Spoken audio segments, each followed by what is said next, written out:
The views and opinions expressed do not necessarily reflect those of Access Fort Wayne, the Allen County Public Library, or any other supporting groups. If you'd like to produce a show, call us at 260-421-1250.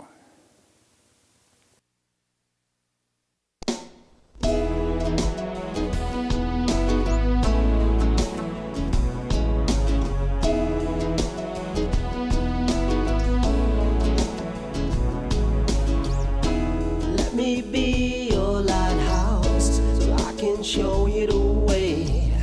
Let me be your shining light, I'll keep you from drifting away. I'm the one that makes you try when... Hello, this is Patty Hunter. Welcome to my show. Today's guest is Galen Weston, who is a owner, producer, and musician. So we'll be on in any second right now, so stay tuned. So welcome to my show, Galen Weston. You are an owner, producer, and a musician. Oh my, that's a large repertoire you got there. So welcome to my show. Well, thank you very much. I'm glad to be here. I have several questions for you, if I may. Of course. Where were you born and raised?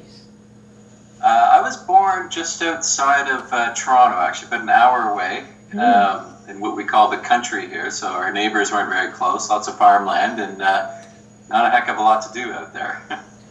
I was raised in Agincourt. Oh, okay. Now, my wife is born and raised in Agincourt. Oh my goodness, small world. She's Greek, yeah. Ah, I like that.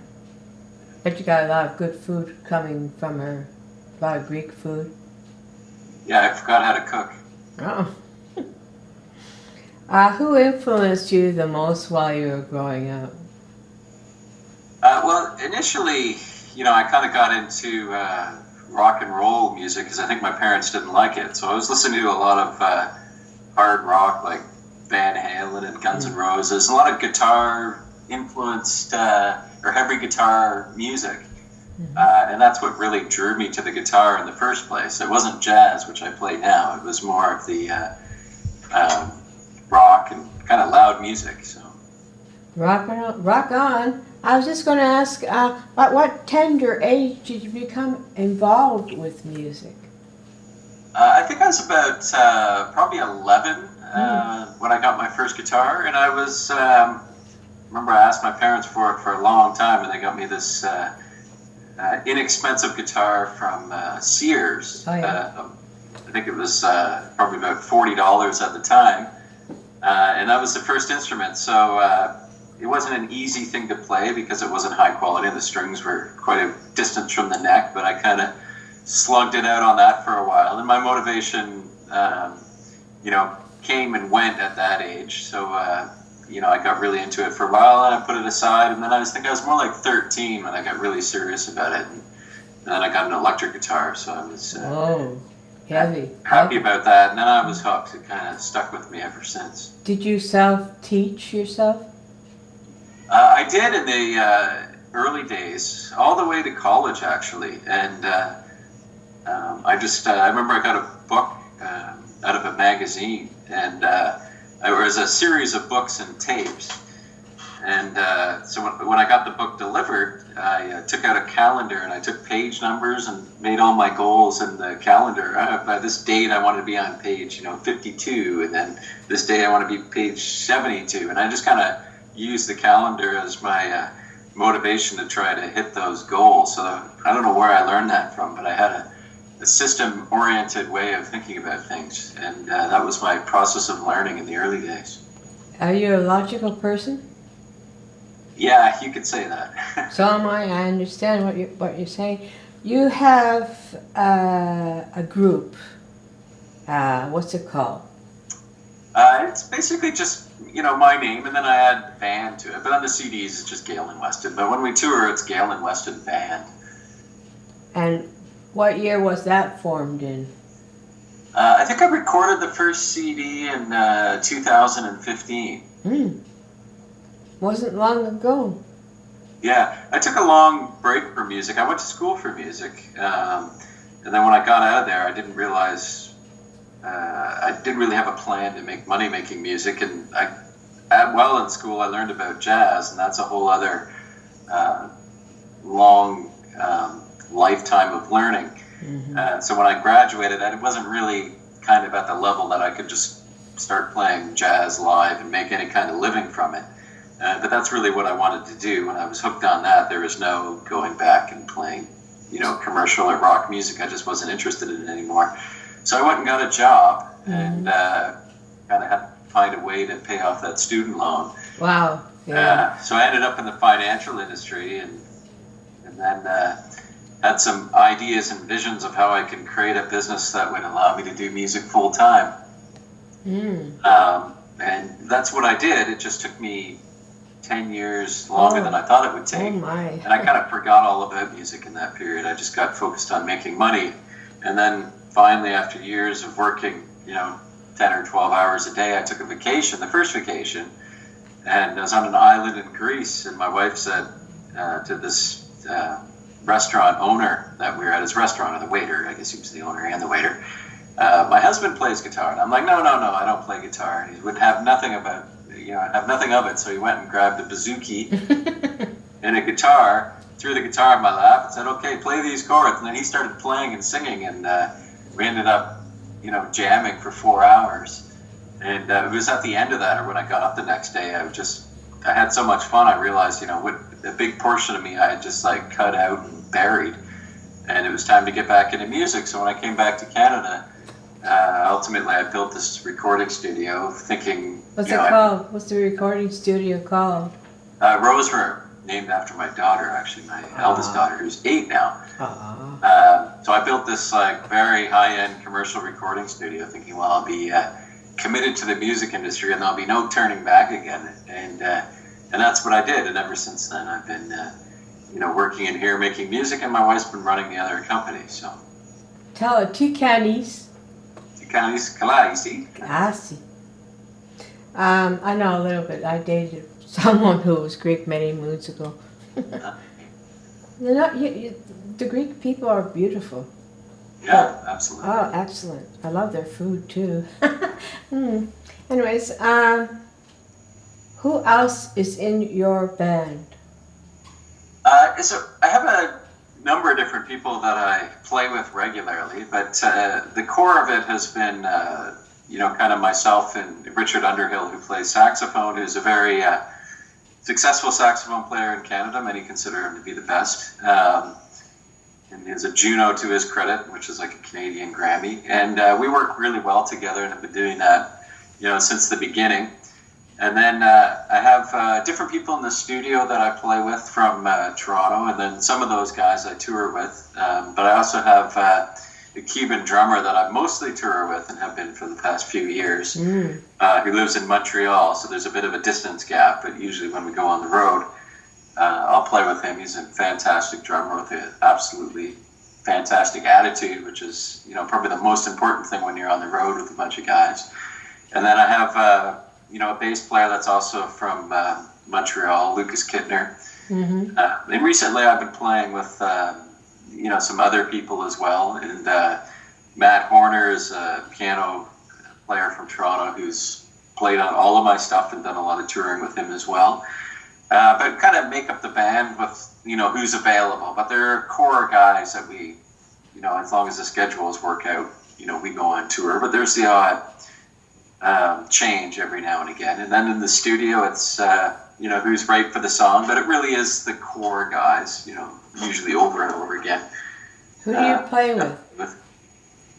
You basically are instrumental, no? Yeah, absolutely. 100% instrumental. I did some wordless vocals on the last one, but really it's instrumental based music. So who, I understand you've had several celebrities come in and use your studio. Who do we know? Well, Leona Boyd would be a big one. Yes. Who's here all the time. She's sweet. Yeah, the band... Magic was in here. Yeah. He's a very international popular band right now. And then Jim Cuddy from Blue Rodeo. Oh. Rings a bell. And then it's just, there's so many I don't even remember them all, but they're, they come in to do bits and pieces of tracks and songs. That's kind of how it works now. People don't come in and set up and record a whole album like they used to. It tends to be a song here, a song there, and then they're kind of putting it together, doing it at home, mixing it at home. It's expensive too, isn't it? Yeah, absolutely. And to be honest, I don't like the studio to be too busy because where am I going to go? So you go on tour? Yeah, a lot. A lot over the past few years. Where? I did. I've done a few U.S. tours. I opened for the Gypsy Kings for 5 weeks, where we did 20 shows, and mostly in the U.S. and some in Western Canada.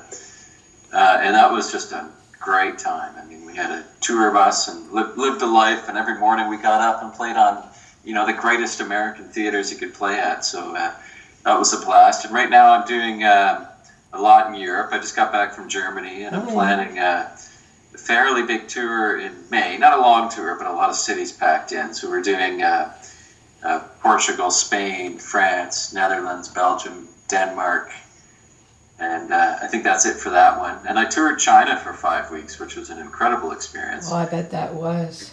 Yeah, we played in 15 cities, all of which I think were bigger than Toronto. I mean, it's hard to get your mind around that, but the country is just so huge. But it was just the greatest time. The people are enthusiastic. We had young crowds and packed crowds, which for jazz is often, hit or miss, or instrumental music in general, I think. But over there, I mean, they would seem to be really drawn to it, but young audiences. In North America and even Europe, I tend to get, probably 45 to, no limit on the upside is kind of the age. My age. Yeah. But, in China, it was 20-somethings that were just loving it, partying, drinking, having a good time. And it was just a totally different experience. So I enjoyed that a lot. Do you have CDs and singles or EPs or what? Yeah, 2 CDs, and they're both available on my website for free. You can download them for free, or you can buy the CD if you want. What is your website? It's galenweston.org. Cool. And do you have a lot on the market? Sorry, what was that question? Are you selling a lot on the market?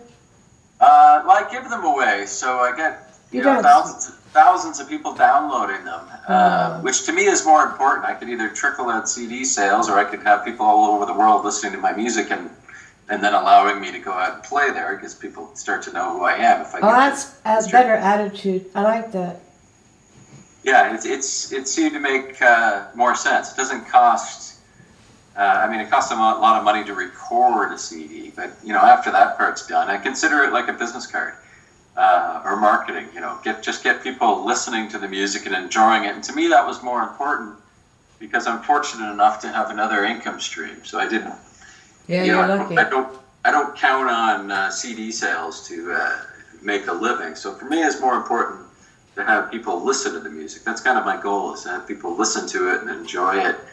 And hopefully, and what's happened, earn me the right to play. So I want to go and, build awareness in, Portugal and Spain and all these places. I found the best way to do that was just get them listening to the music. And then if they like the music, they're, more likely to come to a show.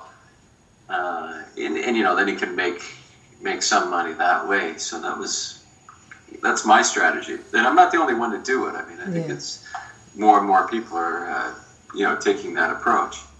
So you're working on a new CD or anything right now, or? I am. It's going to be, quite a bit different than the last two. The last two were like a homage to kind of the 70s and 80s jazz fusion.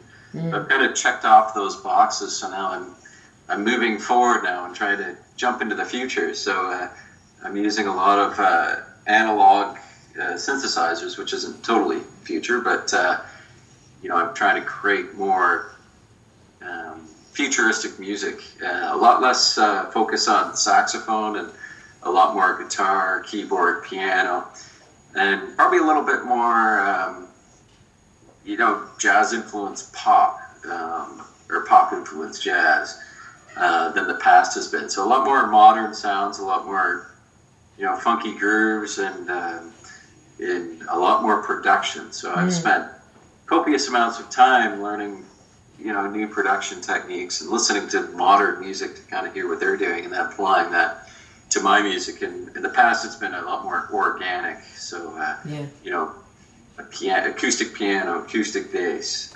So we're moving on from that. You don't use the computer for some of your music then? Well, all music is created in the computer these days. Yeah. Oh, too bad.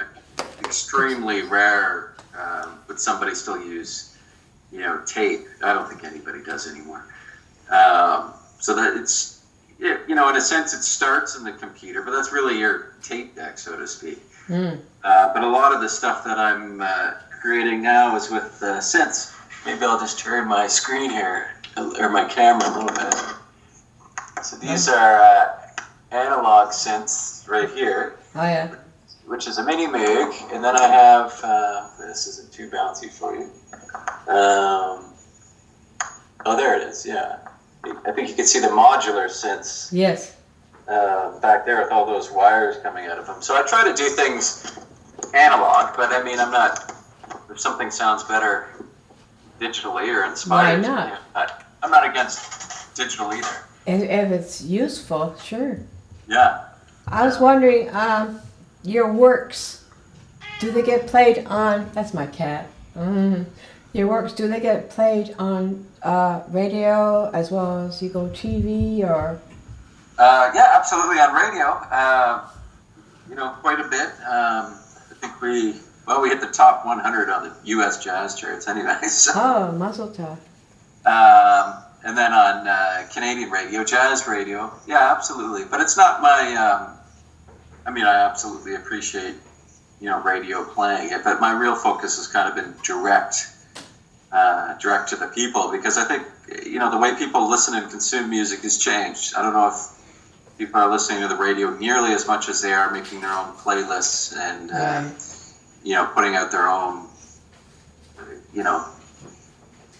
music radio in a sense on their iPods or phones and whatnot. So, you have YouTube? Oh, yeah. Oh, yeah. Cool. So, your studio, what do you offer for your clients who come in to get some songs out? We have everything. You have a concert grand piano, a Steinway grand piano. There's 5 different rooms and copious amounts of gear and microphones and you name it. But I mostly just rent out the studio on nights and weekends, and I have different engineers that manage that. And then during the day, this is my creative home, my office. Who else do you work with? Who are your partners or your producers? And well, in the last album, I had Steve Rodby produce, who's the longtime Pat Metheny Group bass player. He has 14 or 15 Grammys now. I think he won one again last year. Oh, yeah. And he was just a phenomenal force to work with. Brilliant musician, producer, just has a real ear for the music. So we've become, good friends since then. So I'll probably be working with him again on the album as I get it written that I'm working on now. And then I brought in LA mix engineer Rich Breen, who's done a lot of stuff at Yellow Jackets, Robin Ford, to name a few. Oh, yeah. And he was fantastic. And then I actually went out to his studio in LA and we mixed it there. So he's both those two guys. I learned so much from them, and that's kind of using what I learned there to now take the next album to the the next level. It's all a learning process. So I just continually try to grow with it, surround myself with people who know way more than I do, and learn what I can from them. So, what is in the future for your recording studio, Rose Room recording studio?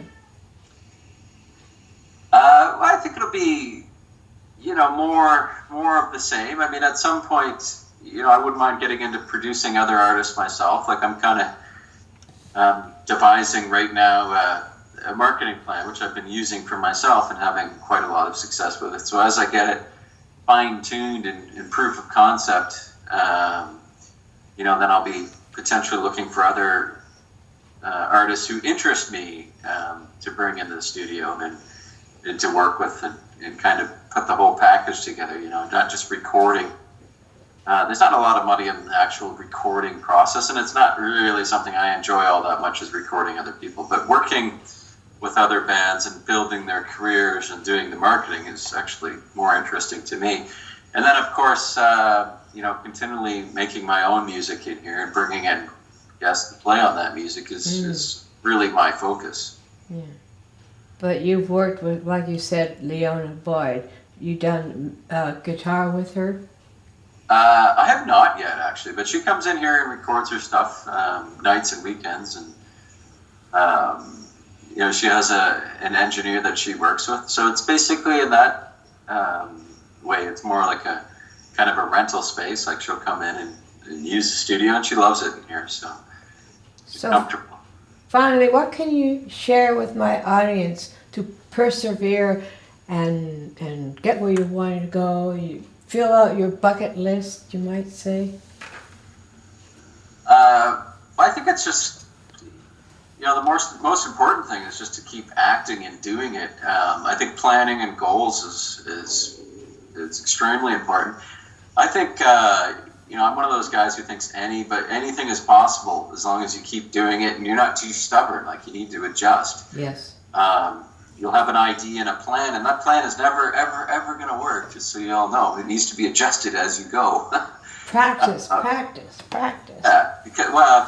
you need to learn and see what works. I mean, my idea of promoting music, I like everybody else. I started with, PR, interviews, hoping magazines and everything else was gonna work for me, and everything's changed. My opinion is you got to skip 95% of that and find a way to market direct to people, create your own audience in terms of music. But it also happens with a lot of other things. Like my other business is financial and lead generation in the retirement world.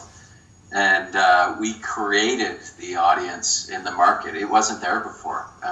We invented it, and I believed it would be. And I think there's an audience for everything. You just have to figure out how to cultivate it. So you'll be sending me a music video. Do you know which one you would like to have played?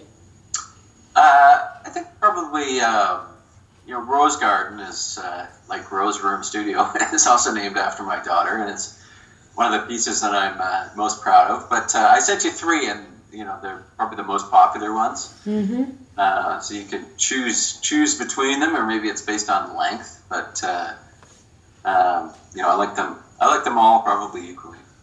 Thank you so much, Galen. Thank you for coming on to my show. You're a very excellent guest and very relaxed to work with, and I do enjoy chatting with you, and thank you. And may you have a great new year. Happy New Year. And you as well. Bye, dear. Bye.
Godspeed.